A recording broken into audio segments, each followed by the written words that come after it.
بچے کی تربیت کو ماہرین نے 3 حصے میں تقسیم کیا ہے۔ 7 سال۔ پہلے 7 سال بچے کو گود میں اٹھا کے رکھو، دوسرے 7 سال بچے کو غلام بنا کے رکھو، اور تیسرے 7 سال بچے کو دوست بنا کے رکھو۔ پہلے 7 سال بچے کو گود میں اٹھانے کا مطلب یہ ہے کہ وہ تم سے سیکھے، اور ہم تو 3 سال کے بچے کو بھی، آج 2.5 سال کے بچے کو بھی اسکول بھیج دیتے ہیں، مائیں فارغ البال ہونا چاہتی ہیں، لیکن ایسا نہیں ہے۔ یہ ہماری فکری لغزش ہے کہ بچے کو اتنی جلدی اسکول بھیج دیا، اور جب ماں سے سیکھنا تھا تو وہ وقت ضائع کر دیا۔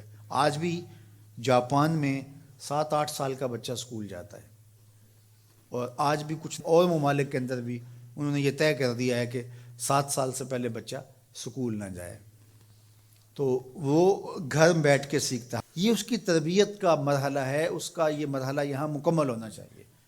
اس کے بعد جب وہ جائے گا تو اس کے قواعد مضبوط ہو چکیں گے اور وہاں جا کے سیکھے گا۔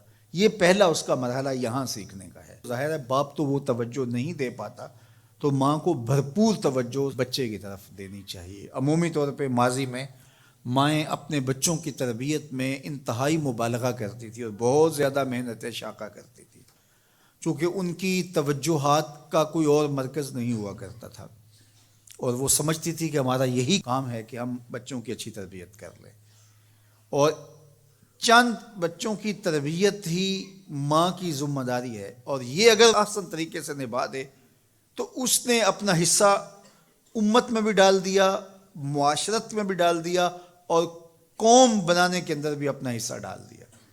لیکن اگر وہ اپنا یہ فریضہ انجام نہیں دیتی، اس میں کوتاہی کر دیتی ہے، تو اس نے پھر کچھ بھی نہ کیا۔ اچھی نسل اچھی ماؤں کی گود سے پروان چڑھ کے ہی معاشرے کو نصیب ہوتی ہے، اور یہ بنیادی اکائیاں ہیں، بنیادی اینٹیں ہیں جس سے معاشرت ترتیب پاتی ہے۔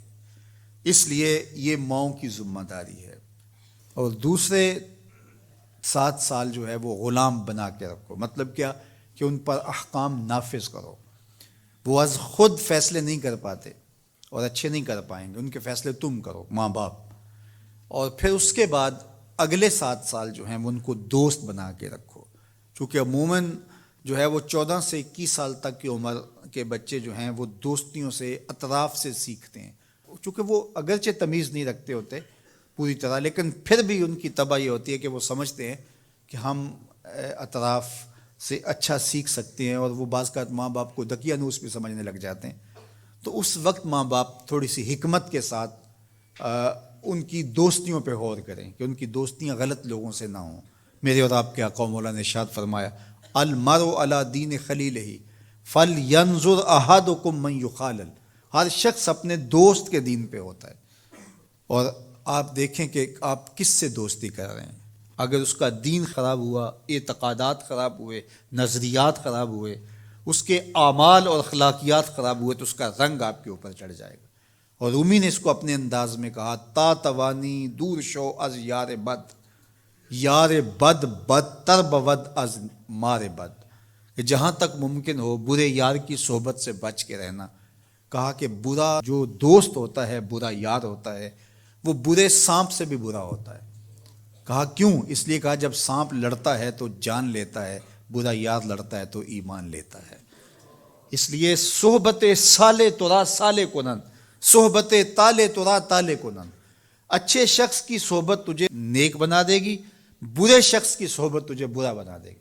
شیخ سعدی فرماتے ہیں، میں حمام میں گیا تو وہاں کسی نے مٹی رکھی تھی، تو میں نے اس کو اٹھایا تو اس سے مہک آ رہی تھی، میں مست ہونے لگا اس کی دل آویز خوشبو سے۔ تو میں نے اس کو کہا کہ تو مٹی ہے، عنبر ہے، موتیا ہے، نسرین ہے، نسترن ہے، کیا ہے تو؟ تیری دل آویز مہک سے مشام ہستی مہکے چلے جا رہے ہیں، اور ہے تو مٹی، تو کیا ہے تو؟ تو اس مٹی نے، شیخ سعدی فرماتے ہیں، مجھے زبان حال سے جواب دیا کہ ہوں تو میں مٹی، مجھے اپنی اوقات نہیں بھولی، لیکن چند دن میں پھول کی صحبت میں رہی ہوں۔ جمال ہم نشیں در من اثر کر، وگرنہ من ہما خاکم کے ہستم۔ اس نے کہا ہوں تو ذات کی مٹی ہی، لیکن میں گلاب کے پھولوں تلے تھوڑی دیر رہی ہوں تو میرے یار کا جمال میرے اندر سرایت کر گیا ہے۔ تو ذات کی مٹی ہوں لیکن صحبت میری پھول سے رہی۔ یار مٹی پھول سے صحبت پیدا کر لے تو اس سے مہک آنے لگ جاتی ہے، تو یار بندہ صالح صحبتوں کا انتخاب کر لے تو اس کی زندگی کیوں نہیں بدلتی؟ تو اپنی اولاد کو صالح لوگوں کے پاس بٹھانا